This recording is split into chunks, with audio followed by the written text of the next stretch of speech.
आप सबको पता है कि युवाओं के साथ कितना बुरा किया जा रहा है।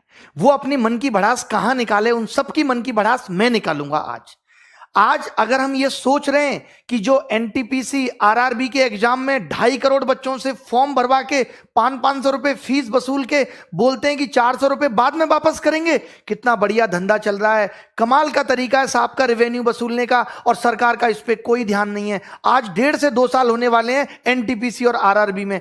एक बार ये कहते हैं हमें कोई एजेंसी नहीं मिल रही एग्जाम कराने के लिए, फिर आपने जब फॉर्म हमसे भराए थे, जब हमसे फीस वसूली थी, तो क्या सोच के वसूली थी?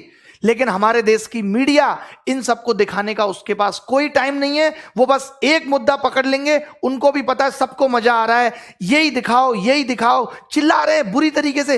एक एंकर आप मुझे बता दो कि तमीज का है, अंजना ओम कश्यप, श्वेता सिंह और ये फलाने भाई साहब रिपब्लिक टीवी वाले भाई साहब, क्या नाम है इनका, गोस्वामी जी, ये तो बुद्धि भ्रष्ट इनकी हो गई है। मैं सच बता रहा हूं, ये जितने बुरे कर्म कर रहे हैं, जितने लोगों की बद्दुआएं ले रहे हैं, आज से आप सबसे मैं गुजारिश करता हूं, आप सबके मां बापों से गुजारिश करता हूं कि इस मीडिया को बाइकआउट कर दो। आप सोचोगे कि क्यों, मैं आपको बता दूं, इसकी क्रेडिबिलिटी खत्म हो चुकी है। एक जमाना हुआ करता था जब मीडिया अगर कोई बात कहती थी तो सरकार की जवाबदेही बनती थी। आज मीडिया चिल्लाती रहे, मीडिया को कोई मतलब नहीं है, सरकार को कोई मतलब नहीं है। सरकार जरूरी नहीं समझती कि वो मीडिया के बात का जवाब दे, क्योंकि मीडिया बाइस हो चुकी है।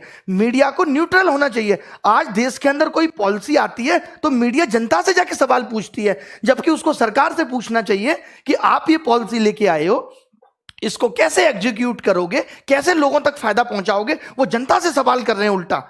तो अब अगर हम ये सोच रहे हैं कि हमारा ये मुद्दा मीडिया में जाएगा और भला हो जाएगा, तो ये बात दिमाग से निकाल दीजिए। मीडिया के सारे चैनल भी मिलके एक एक बार बोल देना 2-2 मिनट, तो भी कुछ नहीं होने वाला, क्योंकि सरकार के कान पे मीडिया की बातों की अब जू नहीं रेंगती। सरकार और मीडिया एक हो चुकी है, वो न्यूट्रल थोड़ी है जो सरकार से जाके सवाल करेगी। पहले अगर मीडिया में कोई बात उठ गई तो उसको बहुत बड़ा समझा जाता था, अच्छा मीडिया में आ गई अब तो सरकार को एक्शन लेना पड़ेगा। तमाम बातें मीडिया में आ रही हैं, सरकार को कोई मतलब नहीं है। आप सोच रहे हो कि सुशांत सिंह वाले केस में तो सरकार ने मीडिया को सीरियस लिया, क्योंकि सरकार को बिहार में चुनाव देख रहे थे, सरकार को बिहार में वोट चाहिए था, तो उन्होंने कहा ठीक है ये मामला जल्दी से जल्दी सिलटे। अब मीडिया भी पूरी इसी तरीके से लगी हुई है। बट 2.5 करोड़ लोग आरआरबी, एनटीपीसी, 40-50 लोग सीजीएल, ये सब कितना सफर कर रहे हैं, 3-3 साल से बिना नौकरी के बैठे हैं। 2-3 तो मेरे सामने बैठे हैं अभी, मैं आपको बता दूं, जो सिर्फ रिजल्ट का वेट कर रहे हैं। प्री क्वालिफाई कर दिया, रिजल्ट नहीं आता, 850 दिन हो गए सिंस नोटिफिकेशन। इसको छोड़ दो, ये तो 2018 का एग्जाम है, क्या 2017 में सबकी ज्वाइनिंग आ गई? 17 का एग्जाम 2021 आने को है। 4 साल में आप एक नौकरी की ज्वाइनिंग नहीं दे पा रहे। आप पूरे देश का चुनाव 1 महीने में खत्म करा देते हैं। ये हमारा देश के प्रति, देश के युवा के प्रति रुझान है सरकार का। इतना मन दुखी हो चुका है और अब होने वाला कुछ है नहीं। अब या तो कुछ एक बड़ा आंदोलन हो, मीडिया से तो आप उम्मीद छोड़ दीजिए। ये भी छोड़ दीजिए कि मीडिया अगर 2-4 बातें बोल भी देगी तो कुछ होगा नहीं।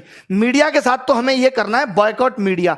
आज से हम कोई न्यूज चैनल नहीं देखेंगे, आज से हम कोई भी न्यूज की वीडियो नहीं देखेंगे। आज से हम इन सब की वीडियो आ भी जाती है सामने तो उसे डिसलाइक करेंगे, अपने माँ बाप को बोलेंगे कि न्यूज चैनल बिल्कुल ना खरीदे, टीवी देखे बट कोई न्यूज ना देखे। हम बताएंगे इनको, इनकी जो टीआरपी है ना वो हम ही ने बढ़ा दी। हमें ही मजा आता है उन बातों में, और उन बातों के मजे के चक्कर में हमारा सबका भविष्य खराब हो गया। मीडिया को लगने लगा अच्छा ये चीज है। अब मैं अपने चैनल की बात करूं, मैं मसाले की वीडियो बनाऊं, रोज 1 लाख व्यू आएंगे, बट मेरा चैनल एजुकेशन का है, मुझे वो काम भी करना है। ठीक है, मैंने महीने में एक बार 1 वीडियो बना दिया, 2 वीडियो बना दिए, उसके अलावा तो मैं पढ़ाऊंगा ना। या मैं ये चिंता करूं नहीं मेरी इस वीडियो पे 30,000 व्यू आते हैं तो अब मैं ये वीडियो नहीं डाल रहा। यही सेम काम मीडिया को करना चाहिए था कि जो उनका काम है, व्यू आए या ना आए, उनको वही काम लगातार करते रहना चाहिए था। बट वो नहीं कर रहे। वो क्या करते हैं, अब जेईई और नीट की परीक्षा सरकार चाहती है, इसीलिए मीडिया लगा हुआ है कि नहीं करा के रहेंगे। लड़ रहा है मीडिया उसके लिए, क्योंकि सरकार चाहती है। तो मीडिया यहां पे वही कर रहा है जो सरकार चाहती है। तो सबसे पहले हमें सरकार से चाहवाना है कि वो हमारे एग्जाम भी टाइम पे ले। मीडिया से सरकार नहीं सुधरेगी, सरकार से मीडिया सुधरेगी। तो गुजारिश हमारी सरकार से है, सबसे पहले कोई न्यूज चैनल हम नहीं देखेंगे। आपके पिता मम्मी सबको न्यूज चैनल को बायकॉट करना होगा, और आपके लिए ट्वीट करने होंगे, आपके लिए कैंपेनिंग चलानी होगी। चाहे यूट्यूब पे हम चलाएंगे, जैसे कि हैशटैग अभी चल रहा है, एसएससी डिक्लेयर रिजल्ट चल रहा है, और एक चल रहा है hashtag speak up for SSC railway exam. सोचिए कितना गलत हो रहा है यार। अब तो हद हो गई कि आप फॉर्म भरवा लेते हो 2.5 करोड़ लोगों से, उनका पैसा आप खा गए। आपसे ज्यादा वाहियात और गंदा आदमी कौन होगा? अब थोड़े दिन बाद रेलवे बिक जाएगी, किसी को कोई मतलब नहीं है, सब बच्चों का पैसा डूब गया। अरे मेहनत की कमाई है, खून पसीना बहा के कमाया एक एक रुपया। आप कमा के देखो, सरकार का एक आदमी कमा के देखे, फोकट की सैलरी मिल जाती है ना, जगह जगह से पसीना आ जाएगा, जगह जगह से। अभी तो आपको सैलरी भी मिल रही है साहब। मुझे तो ये समझ में नहीं आता, अगर ये समाज सेवा करते हैं नेता लोग तो इनको सैलरी किस बात की है, और जब ये सैलरी लेते हैं तो फिर इनको नौकर की तरह क्यों नहीं ट्रीट किया जाता? फिर ये राजा किस बात के हैं जब ये सैलरी ले रहे हैं देश से? तो बताइए आप। मोदी जी तमाम दिन से मन की बात कर रहे हैं, एक एक बात मैंने इनकी मन की सुनी है। भाई साहब, मन की बात में आज तक इन्होंने रोजगार पे बात की नहीं। अरे रोजगार को गोली मारो, जो रोजगार निकाल दे कम से कम उसे तो टाइम पे दो, या उसे भी टाइम पे नहीं दोगे, उसे भी आपने अपने रेवेन्यू का जरिया बना लिया। कौन टैक्स वसूलेगा आपके लिए? मोदी जी लगता है दूरगामी सिर्फ अपने लिए थे, देश के लिए नहीं है। अपने लिए तो उन्होंने सोच लिया था कि कैसे कैसे रास्ते पे चलूंगा कि प्रधानमंत्री बन जाऊंगा, बट वो ये नहीं सोच रहे कि इस देश का युवा जो आज जिन हालातों में, अगर यही हालत रहा तो ये देश नीचे चला जाएगा। ये आपकी देशभक्ति है, ये आपका देश प्रेम है। और ये जो मीडिया वाले चिल्लाते हैं ओम कश्यप फलाना ढिमका कि हम बहुत बड़े देशभक्त हैं, ये देशभक्त हैं, इनको नहीं दिखता कि क्या हो रहा है इस देश के अंदर। युवा कैसे बड़े, कितने न्यूज चैनल को मैं कॉल करके बोलता हूं कि इस चैनल पे डिबेट करा लो, अरे नहीं इस पे नहीं कराएंगे, हम दिखाएंगे तुम्हें तुम्हारी औकात, तब तुम्हें पता चलेगा। एक बात बताओ, अभी सीबीआई का केस रिया हुआ तो एक एक दिन की अपडेट आ रही है नहीं आ रही? सुबह क्या हुआ, शाम को क्या हुआ, अभी रिया कहां है?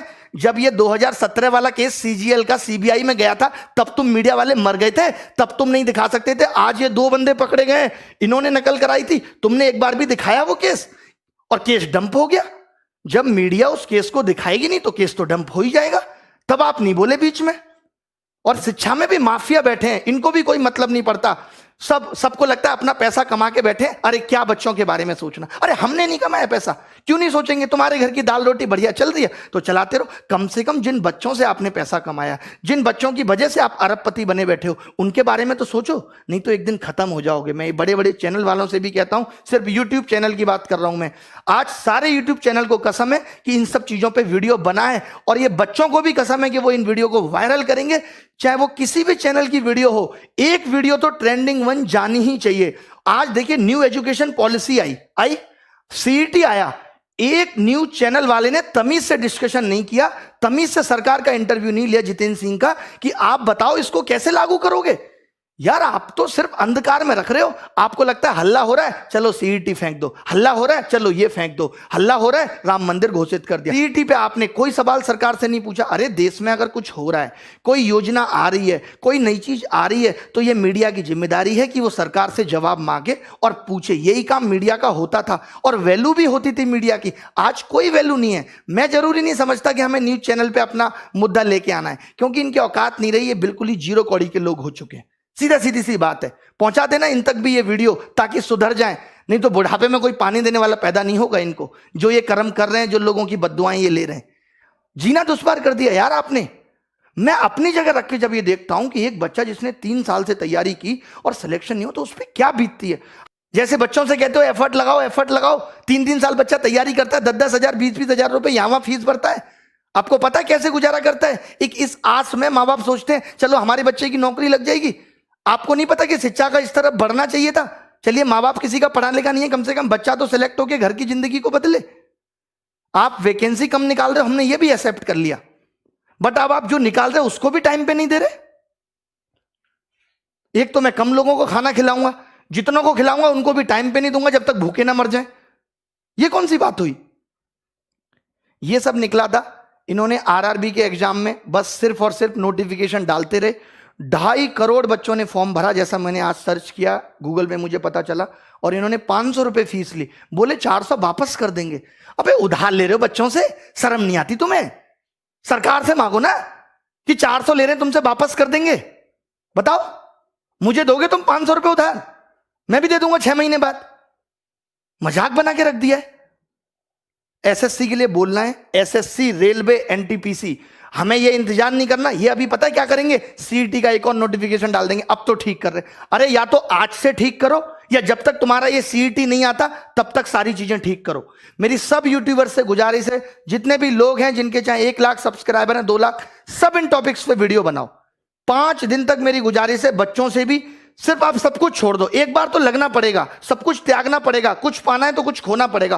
5 दिन तक हम सब लग जाते हैं और नानी याद दिला देंगे। इस बात का भरोसा मुझ पे रखिए कि क्या कुछ नहीं हिल सकता यार। अगर हम 2.5 करोड़ लोग फॉर्म भर रहे हैं, अगर ये 3 करोड़ लोग चाहे ना तो सल्तनत हिल सकती है।